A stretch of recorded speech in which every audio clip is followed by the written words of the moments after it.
September 2025 Sharp information session. My name is Erica Botner. I'm the program manager for seniors and the Sharp program at CHSSN. I'm going to facilitate today's session. Today we have Talya from Kinatex Sports Physio. She's an occupational therapist, and she's going to be talking about the value and the role of assistive devices in aging in place, hopefully making everyday activities more manageable, less strenuous, how they can help to maintain independence, quality of life, and confidence as you try to age at home. And I'm going to introduce our speaker. So we have Talya Abran-Bromley, who's an occupational therapist and second time speaking with us at our Sharp sessions. She graduated from the Applied Masters in Occupational Therapy at McGill in 2015 and currently works at Kinatex Sports Physio, a private clinic in the West Island of Montreal. And she also does some work at one of our senior wellness centers as well. She works primarily with injured workers, individuals who have had motor vehicle accidents, and clients struggling with mental health issues.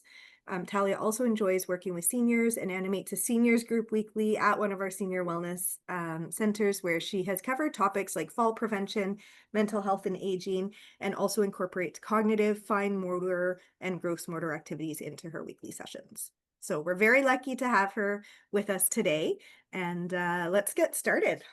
So it's a pleasure to be here today. Good morning, everyone.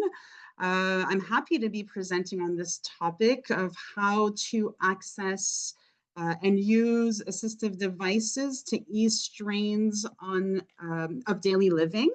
I'm happy to be presenting on this topic because as Erica mentioned, last year I did present on the topic of adapting the home to safely age in place. And I do think this is this topic today is definitely a good continuation of the topic of safely aging in place. So as an occupational therapist, I'm always happy to educate about ways of making daily life easier to participate in. So that's because identifying barriers and finding solutions to someone's limitations in accomplishing their day-to-day tasks, whether it be self-care, home care, work, or leisure, is an important part of what we do as occupational therapists. So in this presentation, I'll talk about how assistive devices allow us to address barriers to function and how they make it easier to maintain more independence and improve participation in the everyday. So we'll get a better understanding of how useful these assistive devices can be. Imagine for a moment you have a family visiting from out of town. Maybe you can still walk independently, but you get tired more easily, so you can't really follow as well as you could in the past. So what can help you be able to follow when your family members maybe want to take a stroll in Old Montreal to sightsee or discover some shopping centers, for example? What can we use to make that a little bit easier? Or imagine that you're at home, you're just returning from having a knee surgery, and you need to shower, but you're unable to stand for too long and are a little afraid to do so in a slippery bathtub. Or maybe you have arthritis, which is very common, and you need to fill in some papers, but you have difficulty holding a pencil or a pen, okay? So these are possible scenarios that might be helped with assistive devices. Any ideas on what kind of assistive devices? Anyone feel free to answer if you have ideas. It's a definition of what assistive devices are. Of course, it's always important to offer a definition of what we're talking about. So what are assistive devices anyways? So in simple terms, assistive devices, so sometimes they can be referred to as assistive technology, are tools that make everyday tasks easier. So they can help you with things you do at home, at work, when you're doing leisure activities. They can help individuals compensate for physical or functional limitations. They allow individuals to maintain independence and safety. They allow us to improve participation in day-to-day. They help with specific tasks or activities. Uh, they also can reduce caregiver burden.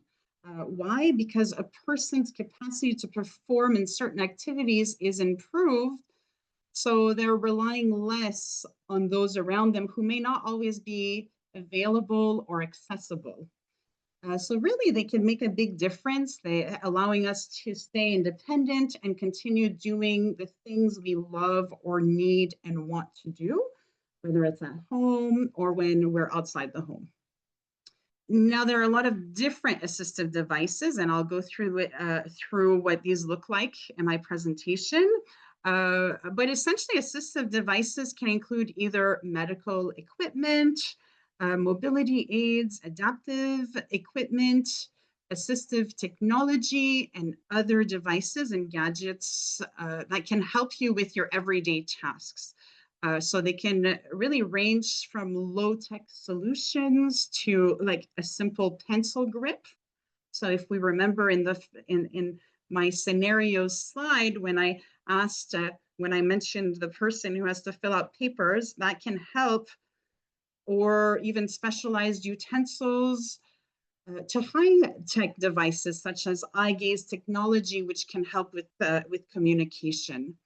So in today's presentation, we'll take a closer look at the types of assistive devices and how they can make life a little easier. All right, so first, I'll take a look at mobility devices. Clearly, as the name suggests, these help with mobility. And I'm pretty sure most people have or know someone who has a mobility aid. As they're very common. I think we've all kind of heard of them. But there's many different types out there with many different like uses or benefits. So again, they help individuals ambulate, whether inside or outside the home, more easily. And this is important to think about because sometimes we might only require them for outside the home, especially if we think, like longer distances or, even in the winter time here in Quebec, a little bit more slippery, we might feel comfortable having something to keep us safe when we're ambulating. So they can be either a temporary solution for functional limitations. So, everyone here probably has known someone or themselves use crutches when they've had an injury, or it can be also a permanent solution for functional limitations. So, for example, wheelchairs that are required for more permanent disabilities. So they could be either used to assist in certain activities. So for example, using a companion wheelchair or a rollator walker. They improve safety and help individuals maintain balance. And they help individuals with vision impairments too. So we think of a cane that is, for visual impairments or limitations to help guide us through. So that too can help make mobility a little bit easier. For the next slide, we're going to talk about mobility aids a little bit more. So again, they can include crutches, different kinds of canes. We don't realize there's, so we have the regular standard cane that most people are aware of. There's also the quad cane. So these have a wider 4-point base. So they offer a little bit more stability. So that's hence the name quad cane. So some canes provide a little seat. Even you can get them that has a little seat built, kind of that goes up. And of course, the standard canes, but there's also different varying types of handles. Then we also have walking sticks, which also are nice. They help with balance and give you a little bit more confidence. The rollator walkers and standard walkers, manual wheelchairs, which will propel manually, of course, companion wheelchairs, which are pushed by someone. So again, if we look back at the first example of the person who wants to follow their family, that could be something, a companion wheelchair. And electric wheelchairs and scooters. So there's a lot of mobility aids out there. Okay. Well, do I need a mobility aid?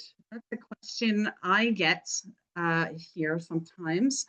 And it's a good question because sometimes it's not as obvious, when does someone need a mobility aid? So there's a few reasons.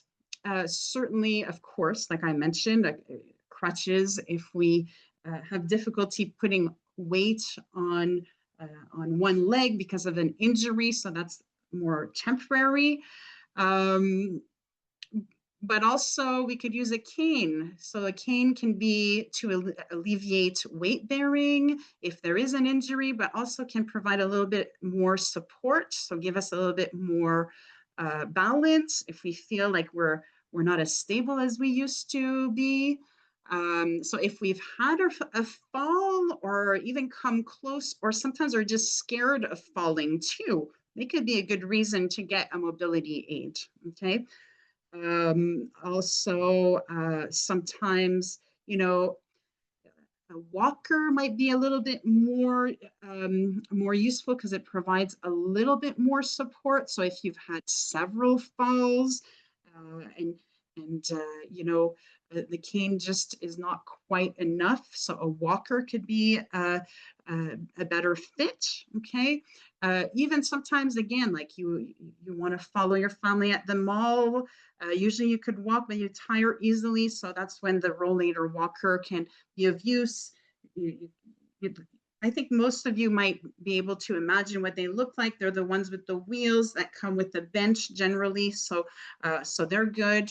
Or also if we have a progressive condition or an inability for weight bearing, then we want to look at more permanent, so wheelchair, electric wheelchair scooters, which we need evaluations for, okay?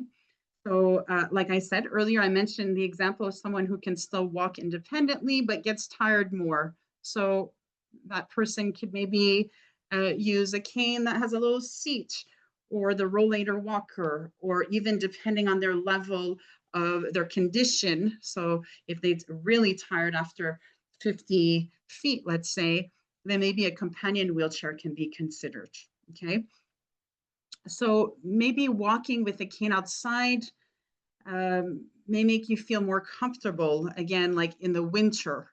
And we can even add a tip for icy conditions. So I think some of you might know of this. You can put a little tip for when it's a little bit slippery outside, gives a little bit more support, okay? And again, falls. So when you fall in, it's really important to think, okay, maybe it might be a good idea to get a mobility aid to avoid falling, because we really want to avoid falling, because as last year, I did talk about this in my presentation last year, but falls is really something we want to avoid because it could be really there could be a severe impact on someone's health. And it can take a long time to recuperate from a fall. I do often have discussions, and I wanted to talk about it real quick here with patients who worry about what will others think, or who might say, oh, I'm too young, or I'm not ready to use these, and it's common. And I think we have to be sensitive to that, because there is an adaptation. There's also acceptance of, oh my, like I need something to help me, so I'm not as independent as before. But I think we need to see it differently. So I wear glasses and contacts. Right now I'm wearing contacts, and really it allows me to be able to drive and be able to not run into things, and because I have a visual limitation. So really, if we really consider it and think about it, it really just allows us to be able to do a little bit more and be a little bit more solid. So I encourage people to use mobility aids when they need. And again, we want to prevent falling. We want to make sure we have good balance. We want to feel comfortable for as long as we can. So I think they're really an asset in everyday life and really important to consider. And even sometimes having something in your closet in case you get injured, it's a good idea to have handy. Safety tips for mobility aids. This is important to consider. A lot of people don't realize they'll go to a store, buy a cane, and not realize that we have to be familiar with these. Okay, so first we want to ensure that it's a correct fit and size for our body. So for example, a cane, I see a lot of clients, they come and see me, they're walking with a cane, which is great. But if the handle is too high, or so you might be walking with a little bit of like tension in your trap muscles. We want to make sure that they're a proper fit. So generally, like if you're walking with a cane, you want to make sure that your wrist crease is at the level of the handle. So that's something to think about. You want to make sure that you have a proper posture and a proper grip so as not to avoid strain and to have more stability, because if we're not stable and we're not holding it properly. Okay. Also, when walking with mobility aids, I think it's great to have, but we also have to be aware of our surroundings. Okay. So we want to make sure there's no loose rugs, electrical cords, wet surfaces. You just want to make sure you know what's ahead to avoid tripping. Okay.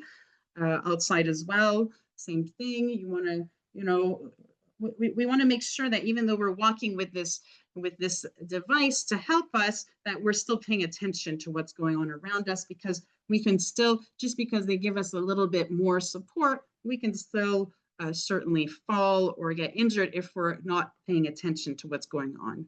Okay. Also, when using a walker, we want to remember to push it or lift it forward before stepping into it.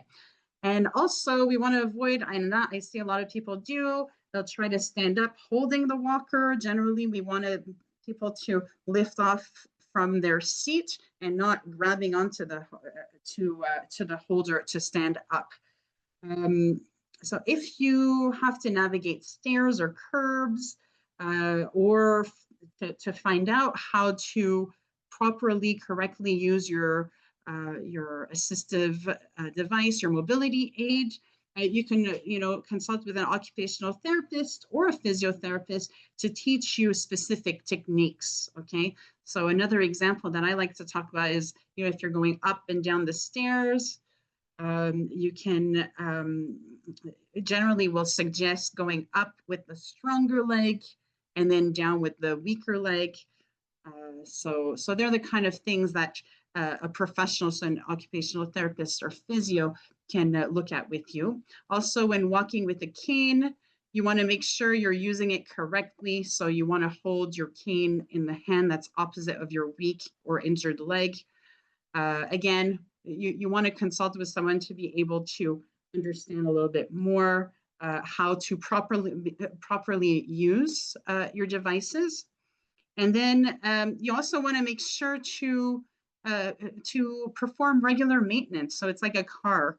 If ever you have a mobility aid, you want to make sure, for example, that the rubber tip on a cane is not smoothed out, or the crutches you're using. You want to make sure that if you're using wheelchairs or even a rollator walker and scooters, you want to check that the brakes work correctly, the tire pressure. For anything like electric wheelchairs or scooters, you want to check the battery and the function of the brakes and steering. So they're all things that we want to remember for mobility aids. Okay, we looked at mobility aids, which I think are crucial, but now assistive devices for home and bathroom safety are also really important for aging in place. So there are many types of assistive devices, equipment out there to prevent falling. Most people might be familiar, but others might not be too familiar what exists, but there's a lot out there. It's really designed to prevent falls and make daily activities easier. So especially for individuals with mobility issues or older individuals that might need an extra hand. So they can include equipment, and some people might have them out there. Even I have a grab bar in my bathtub.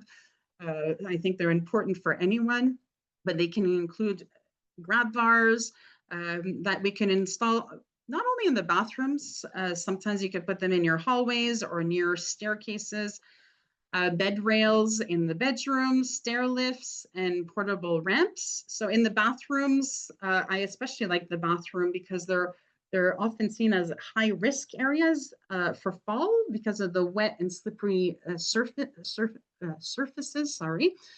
So some home safety assistive devices include that, it could be as simple as a non-slip mat for the bathtub and the floor, raised toilet seats so that we're not bending too low, shower chairs or benches. So in my first example, again, I'm going to go back to that.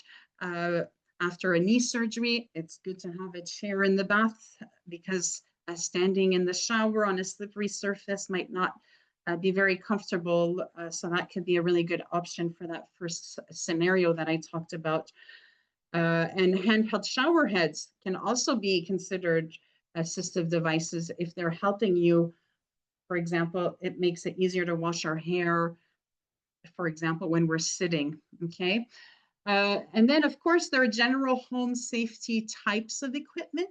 So they can include equipment to improve overall home safety. So some examples can be like motion activated night lights. They're a little bit more higher tech. Medical alert systems, some people might be familiar with them, and smart home technology, so like video doorbells and smart locks. That's a little bit out of what I'm familiar with, but certainly, speaking to someone, I'll talk in my next slides on how who we can speak to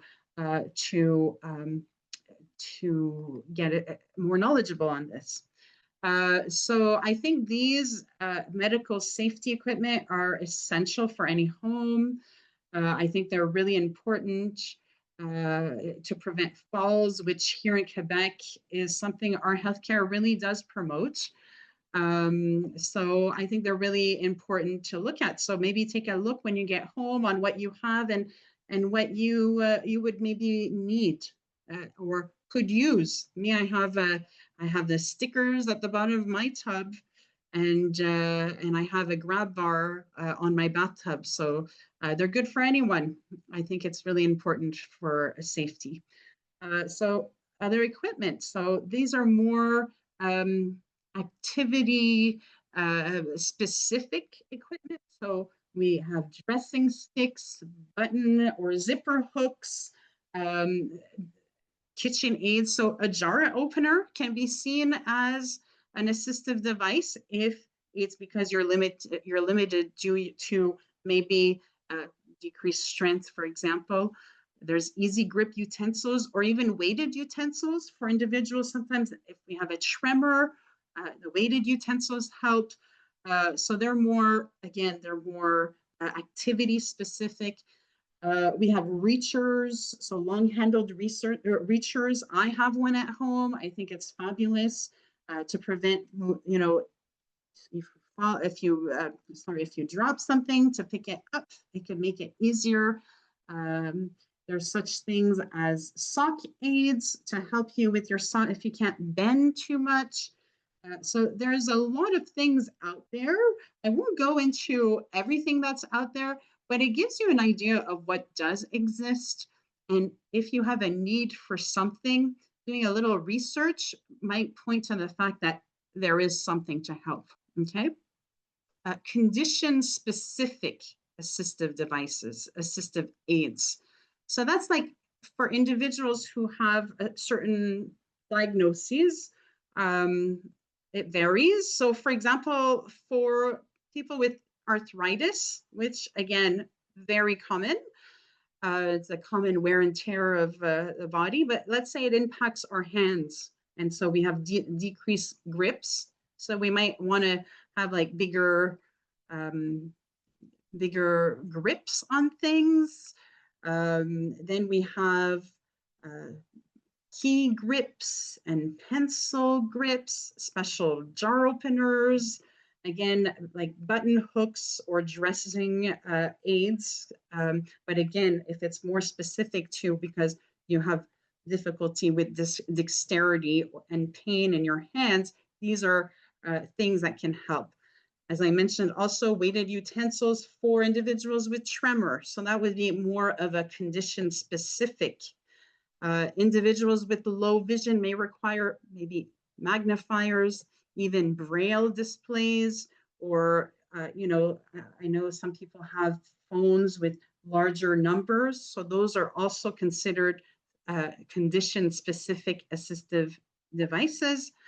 Individuals with hearing impairments, so they may require hearing aids or other things too. Sometimes on the TV, they have technology to make the sound a little bit louder. So there's really a wide array of reasons why we'd benefit from these assistive devices. So as I mentioned, so for mobility, for safety, condition specific, activity specific. Even here on my slide, you see like there's even a card holder. So even when we're playing cards, it could be easier than holding. So they're all things that exist and that can help you out and make everyday life easier. So certainly, you can discuss your concerns with a doctor if you're lucky and you have a doctor. Unfortunately, in this system, sometimes not everybody has a family doctor, but certainly saying, "Oh, I'm not as comfortable. I feel like maybe I've fallen and I don't want to fall again." So that's something you can talk about.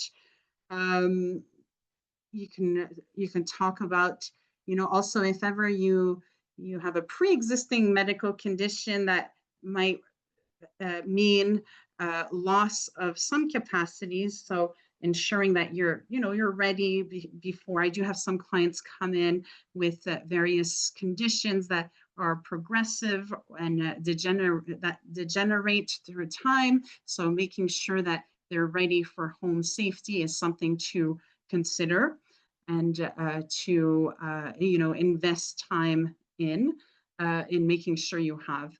So if you have balance concerns, a new diagnosis, or just a history of falls, so you can discuss it with your doctor. A prescription is often required, but not always. Certainly the go-to and probably the most recognized is contacting your local CLSCs. If somebody comes to see me but requires for their personal insurance something to be covered, I could write a letter. I do an evaluation and say of balance, and I'll write a letter to the doctor or to a doctor, and I will write, "Oh, the patient came to see me.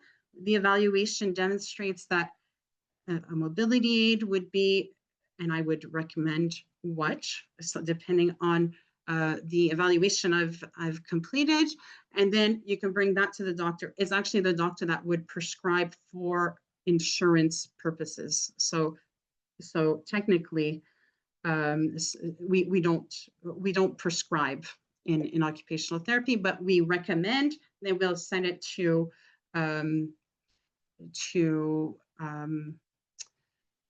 the doctor. I have to say that one thing I know is not every CLSC offers the same amount. Yes, we can also reach out to local seniors wellness organization as well. But I think the CLSC is the go-to first place. There are wait lists. So this is why a lot of people come and see me in private as well, or see an occupational therapist or physiotherapist for that initial evaluation of needs. But CLSCs, they have a lot of information on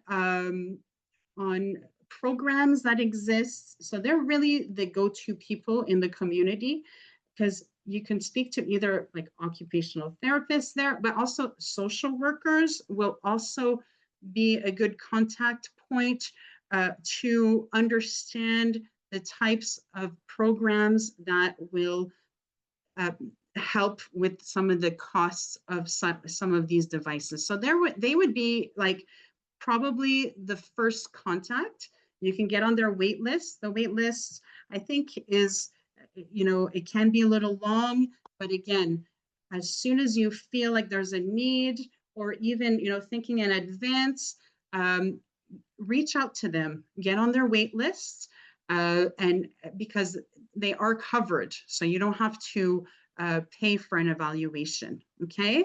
Private clinics, we do have to pay. Sometimes it alleviates the wait time, but that's for individuals who have some insurance coverage, so that to not have to wait.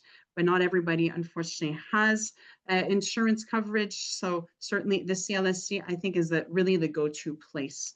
I actually have a friend of mine who is a social worker in a CLSC, and we discussed this in preparation for this presentation. And certainly they have a slew of information, and they'll visit your home.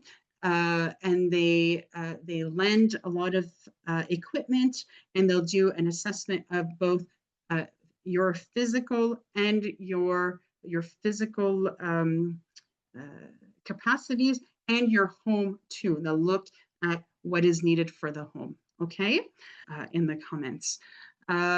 So the assessment process will usually include the professional, so often an occupational therapist, who, like I said, visit your home, or in a clinical setting, I'll assess, or someone like myself would assess your physical capacities. We'll talk about your home. Some private clinics, I don't do home, I myself don't do home visits, but I know a lot of clinics that do. They go into the home and evaluate. So privately, you can go if the wait times are a little bit too long for the CLSCs. So that's why it's good to plan ahead. So if we think that, oh, you know what, after listening to this presentation, maybe it might be a good idea to have equipment, just like, because I've fallen once and I'm scared to fall again. Certainly, it's a good thing to think ahead, to plan ahead, and to contact them, and understand that we'll look at your capacities, and again, we'll determine what could be a good fit for you. And you'll also get education on how to use the equipment as well. Here are a couple of examples of available programs. Again, a good starting point is the CLSC in your area to evaluate the needs, but there are also programs to help fund some of these. So there's the Programme d'aide technique, and it's often managed by the CIUS, but again, contacting the CLSC is a good place to start. They'll be able to guide you a little bit more. They also, like I mentioned, the CLSC will have short-term equipment loans. So for temporary needs, let's say if you've had like a knee or a hip surgery, for example, they'll have loan programs for basic equipment. So walkers, crutches, hospital beds. Equipment loan is loaned for free of charge, but usually must be returned when it's no longer needed. So that's through the CLSC. Again, this is why I think the CLSC is a good starting point for these types of devices.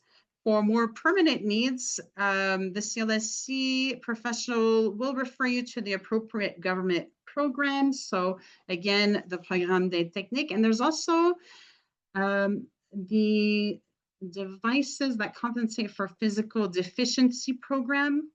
That is also an option. So that's for more like it's a different kind of aid that they offer. So it's more for like manual and powered wheelchairs. They have orthosis and prosthetics, specialized beds and mattresses, and posture and standing aids. So their equipment is a little different. But there are two good programs that I've looked into, and that, again, the CLSC will be able to guide you a little bit more. So, there's also home adaptation program. The residential adaptation assistant program is available to some. And they're more for home adaptation, so such as ramps or wheelchair lifts. Again, the CLSC, I know I say it a lot, but they're really the go-to people for giving you the information on what's available. Because I'll also mention that unfortunately, some of these programs at any given time can either be put on pause, because I know there's the PAD program for home adaptations that currently is not taking new applications for now. So sometimes there's like programs that might be available at one time but may change. So they're very familiar. They're more up to date with those aspects of these programs. But still, we're lucky to live in a province that does offer some assistance. So I think that's great. It's good to inform ourselves on what's out there, and what can help us obtain what is needed. And yes, visual aids, visual devices program. Yeah, that is something, another program. I apologize, I didn't include it. But also, you can also contact, look up groups. For example, I mentioned earlier, condition specific. So we can look up things. Yes, somebody wrote Montreal Association for the Blind. Yes, actually, I used to work at the MAB Mackay, so I'm familiar. But looking up condition-specific programs in your community is something else. So if you have any conditions, also rehab centers. So I'm in Montreal. I don't want to talk only about Montreal, so it varies. Again, the CLSC is usually in all communities. We can have access. But like here in Montreal, I know of the Constance Lethbridge that is very good with a lot of these adaptations. And there's other rehab centers that we could look up that will offer assessments for individuals for different aids that might be needed. Basically, it's just important to remember, though, that there is an eligibility criteria for some of these provincial programs that fund. So we do have to be Quebec residents and have RAMQ cards, or medical insurance, the Quebec medical insurance. And a lot of these, we require a permanent disability to be eligible for these programs. Okay. Other places to obtain equipment. So for the next slide, well, we can get some stuff, at the local pharmacies, our department stores. So Walmart has some. Medicus is a store that I'm familiar with online that you could order stuff. And again, like even Amazon has equipment. I order for clients some grips for pens, for example. You can get a lot of stuff there too. I'm not selling any of these places. So I don't want to give specific names, but certainly going online, you can also buy them if you're not able to wait for. Yes, somebody wrote Facebook Marketplace for secondhand. Absolutely. So do a little bit of research, take time to look into to save money. I think that's really good. And again, having them on hand is good. I'm not suggesting go get crutches and keep them in your closet, but certainly having a cane around the home or bars in your shower, any place where I myself, I have my bathtub grab bar. I love it. I hold on to it when I get out of the shower because we want to be careful and safe. Okay. So finally, the take-home message. Well, as I've discussed, there's a wide variety of assistive devices out there that help ease the strain of daily life. So you can speak to your doctor to get an evaluation and go to your local CLSCs, or like, a few comments looking into condition-specific organizations. So that may be in your area, and also ensuring that we know if we're even eligible, understanding what we need to be eligible for these programs. So just to real quick talk about why, as an occupational therapist, I like talking about assistive devices. I think they just help individuals of all ages really to improve participation in their meaningful day-to-day activities. So by overcoming any physical, mental, or social barriers, I think it's really important. They can help with everything, as we've seen, and this is just really kind of in a nutshell.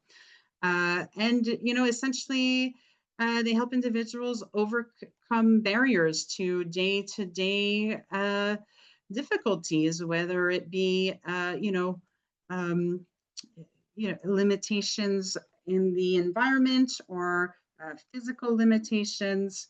So I think as an OT, it's something that I really